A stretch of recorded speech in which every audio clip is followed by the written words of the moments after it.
C'est super le fun. C'est stressant, mais une fois que tu as ton sujet, j'adore ça. C'est un fun processus. Enregistrer les images, c'est vraiment une de mes parties préférées.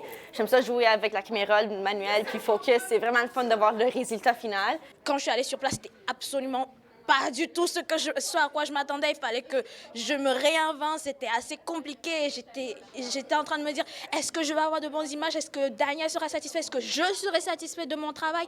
C'est vrai qu'au début, c'était compliqué, mais au fur et à mesure, on en fait. Au fur et à mesure, on apprend. On sort de notre zone de confort parce qu'il faut aller voir les intervenants, il faut leur parler. Parfois, tu n'as pas les clips que tu veux. Donc là, tu reposes des questions, tu reposes jusqu'à temps de les avoir. C'est sûr qu'au début, c'est stressant parce que tu débarques sur le terrain. Une fois que tu es rendu sur place, il n'y a que toi. Hein, et par tes propres moyens, tu dois y arriver. Donc au début, c'est stressant. Tu as peur d'oublier des choses. Tu sais pas vraiment par où commencer, par où finir. Tu n'as jamais fait ça. Un topo, c'est vraiment comme, faut que tu y penses avant d'aller le tourner. Tu peux pas juste arriver comme la tête vide puis tourner un topo. Faut que tu y ailles penser avant. Puis moi, c'est ça qui m'aidait le plus, c'est que j'imaginais mon topo comme mot pour mot dans ma tête. Puis quand j'arrivais sur les lieux, c'était facile. Je savais ce que je voulais. J'arrivais en montage, je savais c'est quoi les images que je voulais mettre en premier, en dernier. Quand que tu filmes, puis tu rencontres les gens, puis tu fais des entrevues, moi, mes sujets à date que j'ai choisis étaient très joyeux, donc c'était comme très plaisant. Puis les gens sont contents de parler de ce qu'ils aiment. Donc, moi, j'adore ça. Rencontrer les gens, c'est le fun. C'est toujours... Et ça permet aussi d'avoir une certaine ouverture d'esprit, de pouvoir parler avec d'autres personnes, de découvrir d'autres choses. Vraiment, c'est la partie la plus fun, de rencontrer des nouvelles personnes de nouveaux milieux. Je suis quelqu'un de gêné, c'est pas la première chose que je fais, mais là, t'as pas le choix. Faut que tu le fasses, faut que tu sois remis, puis ça donne une pression, mais ça te permet de te dépasser. Mais souvent, il n'y a pas beaucoup de francophones. Il n'y en a pas assez. Donc, j'ai la misère à trouver des francophones, mais une fois que je les ai, ils vont pas m'échapper. Mais tranquillement, pas vite, tu t'habitues, tu prends des trucs et ça devient de plus en plus facile. Donc, tu es de plus en plus satisfait du résultat. Donc, c'est de plus en plus agréable. La première fois, mes images étaient pourries, je les aimais pas. La deuxième fois, ça allait mieux. La troisième fois, j'ai essayé d'être un petit peu plus aventurière et ainsi de suite, ainsi de suite. Et au fur et à mesure, j'apprends. Au fur et à mesure, je m'améliore. Je suis pas quelqu'un de gêné dans la vie, fait que moi, c'était pas dur d'aller voir des inconnus et faire comme « Allô, faudrait que tu me parles de tes émotions. » Mais honnêtement... Donc, ça me permet vraiment justement de connaître un peu plus sur ces gens-là, sur leur quotidien, sur qu'est-ce qui les fait grandir, qu'est-ce qui genre leurs défis aussi de la vie, puis justement comment ils font face à leur situation. Puis je trouve ça vraiment inspirant à chaque fois.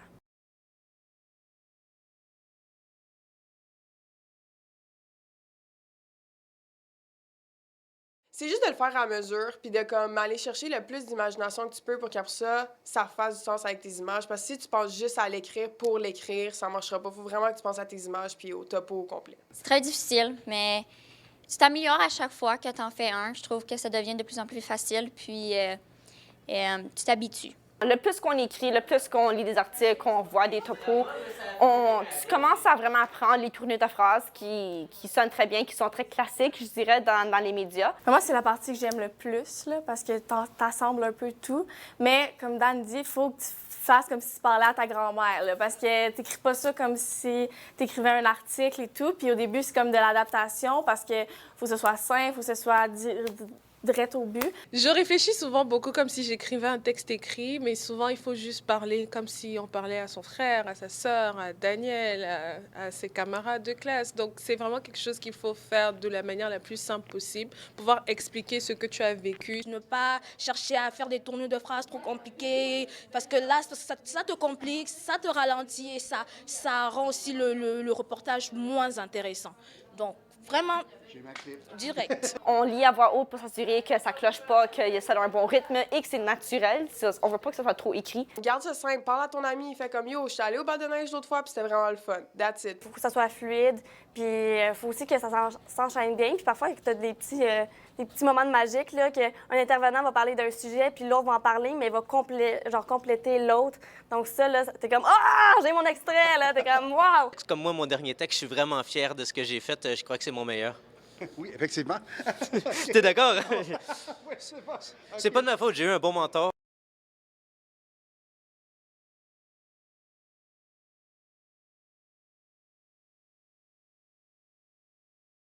Prenez des images. N'importe quoi, prenez des images. Faut que vous en ayez.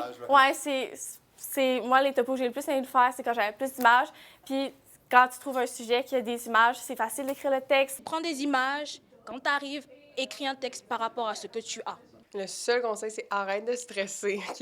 Il y a personne qui va mourir parce que tu fais un topo aujourd'hui. Comme, enjoy le topo, honnêtement, parce que t'en fais tellement la cité, puis ça se peut que t'en fasses même plus après parce que tu vas aller ailleurs complètement. T'as pas besoin de stresser. Attends d'être rendu sur place. Rendu là, tout ce qui est important va te sauter aux yeux et tout va s'écrire, le topo va s'écrire tout seul, en fait. Je dirais de croire en soi-même. C'est ça le plus important. Pas trop stresser. Puis vraiment aussi planifier d'avance. Moi, je dirais de prévoir un peu plus d'intervenants que le nécessaire, parce qu'il y en a parfois des intervenants qui sont pas super bons. Ça, évidemment, c'est important. Book tes intervenants. Trouve ton sujet. Par contre, amuse-toi. Ça se voit dans un topo lorsqu'on s'est amusé puis qu'on est passionné du sujet. Mettez-y tout ce que vous pouvez, genre donnez-vous à fond. Et si jamais vous n'avez pas exactement ce que vous vouliez, c'est pas grave, parce que vous pouvez toujours faire quelque chose avec les images que vous avez ou les entrevues que vous avez. J'ai fait l'expérience avec les montgolfières. Je pensais qu'elles allaient voler. J'avais déjà mes plans. Finalement, ils n'ont pas volé. Donc, il faut être capable de rebondir. Puis si toi, t'es fier à la fin, là, honnêtement, comme c'est clair que les gens vont l'aimer. Moi, c'est comme ça que j'y vais. Si je suis contente de mon topo, c'est rare que les gens l'aiment pas. Ça, je dirais. 1, 2, 1, 2. 1, 2, 1, 2. Prise 1 dans 3, 2, 1. Les étudiants inscrits en journalisme au Collège de la Cité d'Ottawa doivent aussi apprendre à tourner eux-mêmes leur stand-up, leur finale de reportage. Et ça, c'est moins facile que ça en a l'air. On ne sait pas encore exactement combien. Les travaux de construction vont débuter le mois prochain. Et les travaux de construction vont débuter le mois prochain.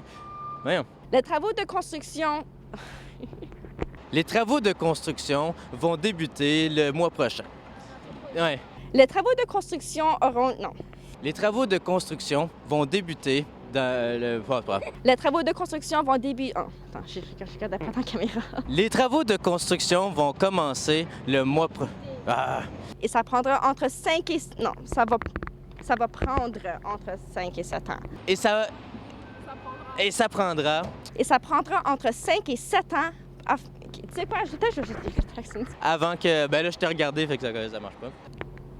Et ça prendra entre 5 et 7 ans. Et ça prendra entre 5 et 7 mois avant... Ah! Plusieurs centaines de nouveaux emplois seront... Plusieurs centaines de nouveaux emplois seront créés à l'hôpital. Plusieurs centaines de nouveaux emplois... J'ai-tu déjà fait une erreur? Plusieurs centaines d'emplois seront créés... Ah! On ne sait pas encore exactement combien. On ne sait pas encore exactement combien. Et le troisième, je ne sais même pas c'est quoi. Tout comme on ne sait pas si le gouvernement de l'Ontario aura l'argent nécessaire pour faire fonctionner tout ça. Tout comme on ne sait pas si le gouvernement de l'Ontario aura l'argent nécessaire pour faire fonctionner le tout ça. Tout comme on ne sait pas. Ah! Monique Gagnon-Fournier va comparaître de nouveau le 17 avril. Monique Gagnon-Fournier va... Non, c'est l'avais. Pourquoi j'ai arrêté? Monique Gagnon-Fournier, c'est ça, non? Monique Gagnon-Fournier va comparaître... Non, c'était exactement ça. Pourquoi t'as arrêté? Monique Gagnon-Fournier va... La même date, Robert Lagacé va recevoir 160 ans. La même date, La même date, Robert Lagacé va... Robert Lagacé va recevoir... Non, c'est dans la même date. Robert Lagacé va recevoir sa sentence. Dans les annales judiciaires de l'Outaouais. Dans les annales judiciaires de l'Outaouais. Non, on va reprendre ça. C'est la première fois qu'il y a un tel délai entre une accusation. C'est le contraire, dans le fond. C'est la première fois qu'il y a un tel délai entre une accusation et un meurtre. Non, j'ai changé. Le meurtre va avant l'accusation. C'est la première fois qu'il y a un tel... Le discours de George Bush va parfaitement dans le sens de sa... Le discours de George Bush va parfaitement dans le sens de sa... Le discours de George Bush va parfaitement dans le sens de sa doctrine. Le discours de George Bush va parfaitement dans le sens de la doctrine, de sa doctrine. C'est-à-dire agir de façon préventive. Non, j'ai insisté sur doctrine. C'est-à-dire de façon préventive. Non, c'est-à-dire agir. Il poursuit d'ailleurs ses pressions. Il Il poursuit. Il poursuit d'ailleurs ses pressions sur le Congrès afin qu'il... Quoi encore? Ah, il poursuit. Ah, yo, je l'avais. Afin qu'il adopte rapidement une... Afin qu'il puisse adopter Afin qu'il adopte rapidement une révolution. une résolution lui donnant le feu vert. Là, je sais pas le reste. George Bush! Il en fait une question de crédulité. Oh my God, je vais avoir de la misère. Le prochain défi du spectacle, affronter la critique. C'est-tu là? Le prochain défi du spectacle, affronter la... Non, j'ai dit spectacle. Le prochain... Le prochain défi du spectacle, affronter la... Ah! Le prochain défi du spectacle... Ah! Affronter la... Affronter. Qui... Tous les... Affronter les critiques des médias français, j'ai dit les critiques. Affronter la critique... Ah, what the... Dont les échos. Dans les échos... Dont les échos s'annoncent lourds. Non. Dans les échos sont plutôt lourds. Ah, non. Dont les échos sont plutôt tièdes. J'ai les cheveux dans la bouche. Dans les... Dont les échos sont plutôt tièdes. Ouais, c'est ça, j'étais J'ai comme genre, je peux essayer de crier, là, mais genre, OK. Dont les échos sont plutôt tièdes. Tièdes. Oh, il y a un jogging. Yes, ben oui, toi. Dont les échos sont plutôt tièdes. C'est quoi après? Son principal adversaire risque cependant d'être le succès... Blablabla. Son principal adversaire... Son principal adversaire... Merci, autobus. Qui tous les deux ont attiré plus de 3 millions de spectateurs. Ah! Je l'avais! Pourquoi il y a plein de police là-bas?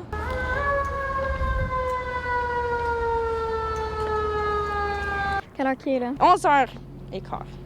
It's OK. Oui, je le sais, le texte est écrit comme si un enfant de 5 ans l'avait écrit. Ouais, c'est parce que j'avais un cheveu dans la bouche, c'est vraiment déplaisant. Freaking cheveux dans ma bouche. Ouais, mais j'aimais pas nos prises. Je me sens un petit peu observée, mais ça va. Ah, c'est pas bien! Yo! Oh! Shit, man! Excuse, fallait pas sacrer. Merdouille de pain à la viande. Sapristi. Caroline. Caroline de Bine.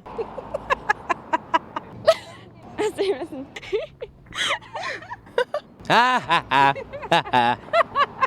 Je pense qu'on s'en vient bien, là. Ça va bien aller. Victoria Gagné, Radio-Canada, Paris.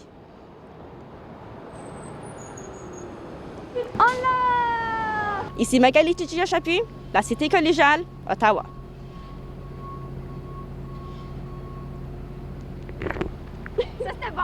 Orphée Moussanga, TVA, au palais de justice de Gatineau.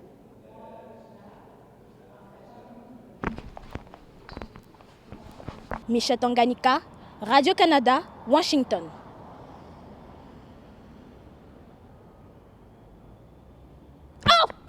Amelia Maguire, là, je me souviens plus de la finale. Radio-Canada. Alexis Goyer, Radio-Canada. Je vais essayer d'en faire un autre bon, là. Puis là, on va partir. Kelly Piché, Radio-Canada, Paris. Ah, il y a une abeille. Ouh, elle est belle. Ouh. Elle est quoi? Let's go! 1, 2, 1, 2. 1, 2, allô, bonjour, Oui, bonjour. ça devrait marcher. Bonjour, quoi? J'ai comme le sujet et tout. Puis merci Alexis d'arriver. Il m'a tout déconcentré. Action! Qu'est-ce que ça a changé dans ta vie d'être vidéaste? Ça m'a apporté une dépression. 1, 2, 3, cote! Le fait de rencontrer les gens, c'est le fun, ça se passe. Ah, j'ai le monde. Non, non. C'est bon. OK.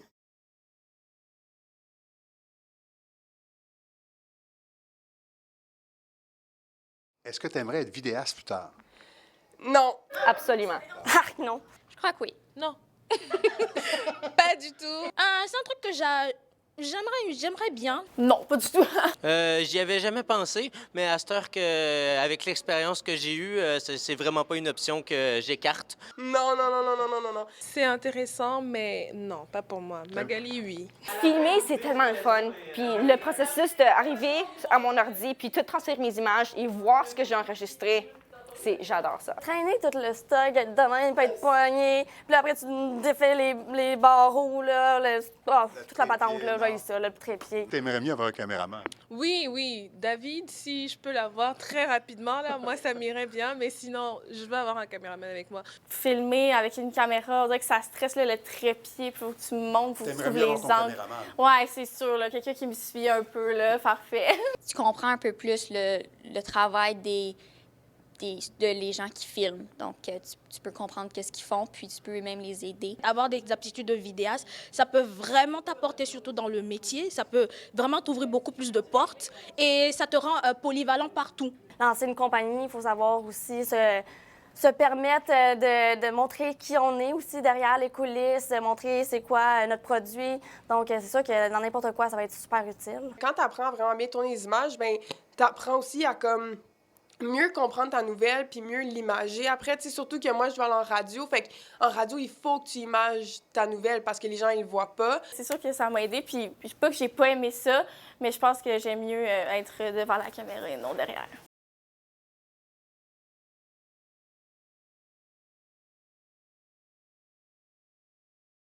Maintenant, quand je commence un projet, ben, je me lance. Puis pas juste un projet scolaire, hein, un projet dans ma vie personnelle. Je me lance plus de tout bord, tout côté, sans savoir qu'est-ce que je fais. Je me fais un plan et c'est tellement moins stressant. Là, j'ai appris à aimer ça, d'être bien préparé. Ça m'a appris de foncer, de ne pas avoir peur, de vraiment être déterminé, puis que c'est pas parce qu'on a reçu un non que ça va pas fonctionner, on continue. Je suis beaucoup moins gênée, j'ai beaucoup moins peur d'aller vers les gens. Je dirais que je suis moins gênée. Je parle plus aux gens, puis ça me dérange moins d'aller rencontrer des étrangers et de les poser des questions juste comme ça quand tu vas filmer ou quoi que ce soit. On dirait que je suis plus capable de m'exprimer. Comme quand je veux dire quelque chose, maintenant, je suis capable de mieux formuler mes mots, je suis capable de mieux l'apporter pour que les gens comprennent, puis qu'ils comprennent comment moi, je suis excitée d'en parler. Parce qu'avant, c'est comme j'étais excitée, fait que c'était comme « Ah! » Puis il n'y a rien qui sortait. Mais là, il y a des mots qui sortent. Je sais que si je veux quelque chose, il faut que je me batte pour l'obtenir. Et ça, c'est quelque chose que être vidéaste m'a vraiment appris. Ça m'aide dans toutes les facettes de ma vie, pas juste dans le cadre du cours de journalisme, là, parce que dans la vie, il faut que tu ailles voir les gens pour avoir des opportunités, puis ça te pousse à être une meilleure personne, puis à être la meilleure version de toi-même. Là. Faut t'avoir l'air d'avoir confiance en toi. Si t'en as pas, fake-le. Ça m'a vraiment apporté beaucoup de confiance, car je savais déjà un petit peu que j'étais capable de faire certaines de ces choses qu'on apprend, mais vraiment, là, je suis confiante que je peux le faire. J'ai vu mes résultats, puis quand je regarde, je me dis « Wow! » Et surtout à ne pas abandonner. Ça m'a vraiment apporté, ça a vraiment réveillé un esprit combatif que je pensais que je n'avais pas. C'est vraiment ça.